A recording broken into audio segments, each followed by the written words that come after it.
So ఈరోజు ఈ కొత్త పుస్తకం లైబ్రరీ నుంచి తీసుకొచ్చాను. సో ఇందులో డిఫరెంట్ టైప్ ఆఫ్ స్టోరీస్ ఉన్నాయి. The title of the book is అష్టాదశ పురాణములు. సో ఇందులో కొత్త కొత్త స్టోరీస్ ఉన్నాయి. అందరికీ చదవడం వీలు కాదు కాబట్టి నేను చదివి మీకు వినిపిస్తాను. సో మీరు విని ఆనందించండి. సో ఇందులో ఒక స్టోరీ ఉంది. ఏం స్టోరీ అంటే సూర్యదేవుని గాథ. సూర్యదేవుని గాథ అని ఉంది.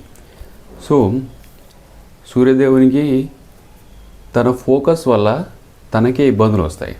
ఎలా అంటే సూర్యదేవుని వేడికి తట్టుకోలేక సొంత భార్యనే సన్య అనే భార్య ఉంటుంది అతనికి.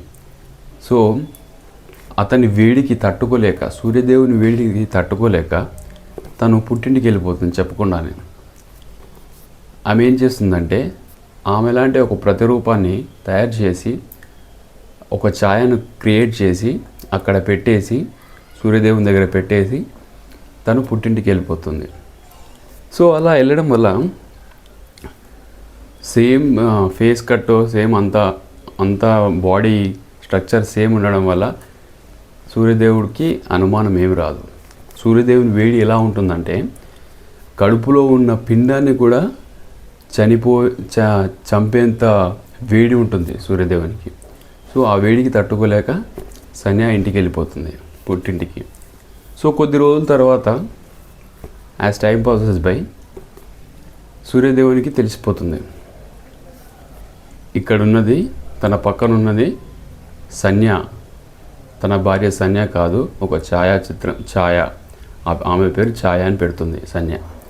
సో తెలుసుకున్న తర్వాత వెళ్ళిపోతాడు, మామగారింటికి వెళ్తాడు. మామగారింటికి వెళ్ళిన తర్వాత సో ఇలా చేయడం ఏంటి చెప్పాలి కదా అని చెప్పేసి తన తండ్రి, తన మామైన త్వష్టని అడుగుతాడు.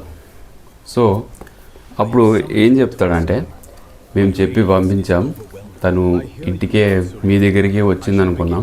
ఈ విషయం తెలిసిన తర్వాత మేము తనని ఇంటికి మీ దగ్గరికి పంపించాం, కానీ ఆమె ఎక్కడ ఉన్నది అని చెప్పేసి చెప్తాడు. ఫస్ట్కు ఒక ఆలోచన వస్తుంది. ఏం ఆలోచన అంటే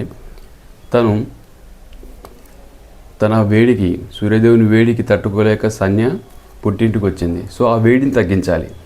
ఆ వేడిని తగ్గించాలంటే ఆ వేడిని తరగదీసి సానబెట్టి ఆ రజం ఏదైతే ఫోకస్, ఏదైతే ఎనర్జీ ఉందో ఒక పని చేస్తే ఒక ఎనర్జీ అనేది రిలీజ్ అవుతుంది. సో ఆ ఎనర్జీని రిలీజ్ అవుతుంది. ఆ రిలీజ్ అయిన ఎనర్జీతోని ఒక చక్రం లాంటిది తయారు చేస్తారు.